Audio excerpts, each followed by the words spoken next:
Okey naman po kuya. Nagta-try pa din akong makihalubilo sa kanila para hindi ako ma-out of place or para hindi nila ma-feel na hindi ko sila gusto kasi baka mamaya may misinterpret nila ako.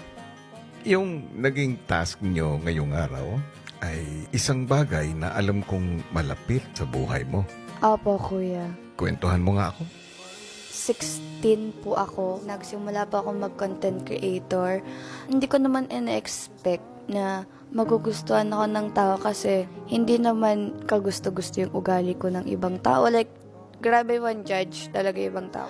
And bilang content creator ko hindi din madali. Konting pagkakamali mo lang is pupunain na ng mga tao. Kala nila sobrang bad person mo na. And yung pinapaniwalaan lang din ng mga tao is yung nakikita nila sa social media.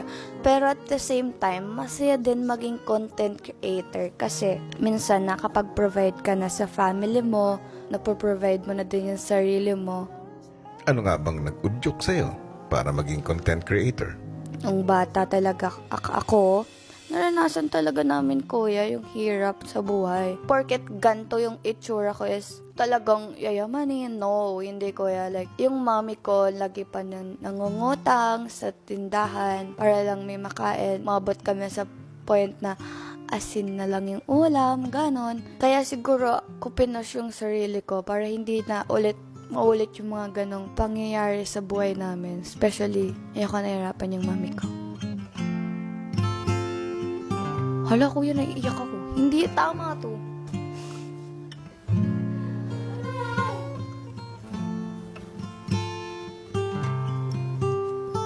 Kuya, hindi. This is not me. Hindi ako iyakin. Laro Arch.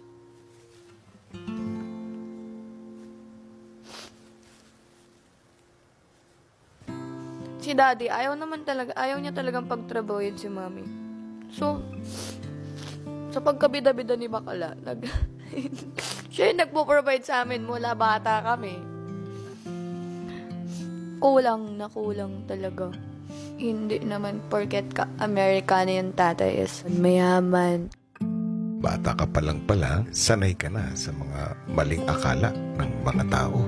Wala kuya, namanhid na ako or nasanay na ako kasi parang part na siya ng buhay ko na every time is ayun, judge nila ako.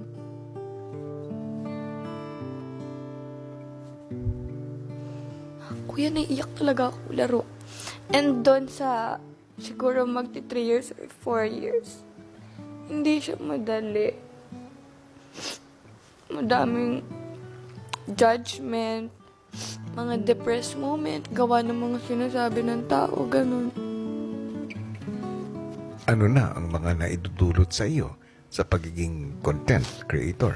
Nakapag-provide na ako konti-konti sa family ko, and napag-aaral ko na po yung sarili ko. And siyempre, parang na-spoiled ko na yung mami ko and yung kapatid ko po. Baga nakakabawi-bawi po, kuya. Kuya, yung mabigat naman is, ayun, parang nasira din yung mental health ko nang walang nakakaalam. Grabe puti mo na ate. Sobrang legit talaga yan Grabe. Inayos ko yung mental health ko ng sarili ko lang. Wala akong pinag-o-openan, kundi sarili ko lang. Kuya, umabot sa ganong point na nadadami yung mami ko. And although hindi ako nasasaktan kasi hindi naman totoo, pero like nakaka-affect pa din siya kuya ng very light kasi dinadamay yung family ko. Parang umabot na sa minsan kinachat nila yung mami ko na hala, ba't ganyan yung anak mo, ganyan ka din ba? And also yung mga nagko-comment sa social media accounts ko na hala, kaya ka pala ganyan kasi pinalaki ka ng nanay mo na ganyan. If idadamay mo yung mami ko, you have no rights. Nasasaktan din siya for me. Pero parang pinapalakas niya na lang yung loob ko na okay lang yan, hayaan mo na. Chinicheer up niya ako kuya kahit madami na sinasabi din sa kanya yung mga tao. Ano sa palagay mo ang natutunan mo nun tungkol sa social media at sa mga tao?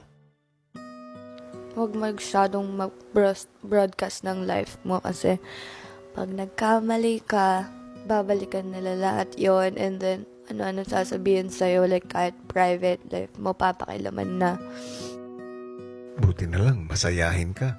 Siyempre, kuya, At puno ng good vibes. kailangan yun sa life.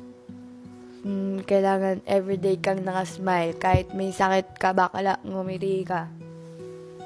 Got it. Sino nga bang mag-aakala na isang 18-year-old lang itong kausap ko? You are wise beyond your years. Lalim dun, ah. Sumasalamin ang kwento mo sa kwento ng maraming kabataan ngayon. Sadyang sa mundo natin ngayon, maraming mapanghusga sa social media man o sa totoong buhay. Kaya mas kailangan natin ng magandang intensyon.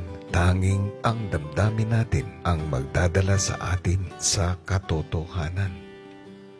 Thank you, kuya. Bye-bye.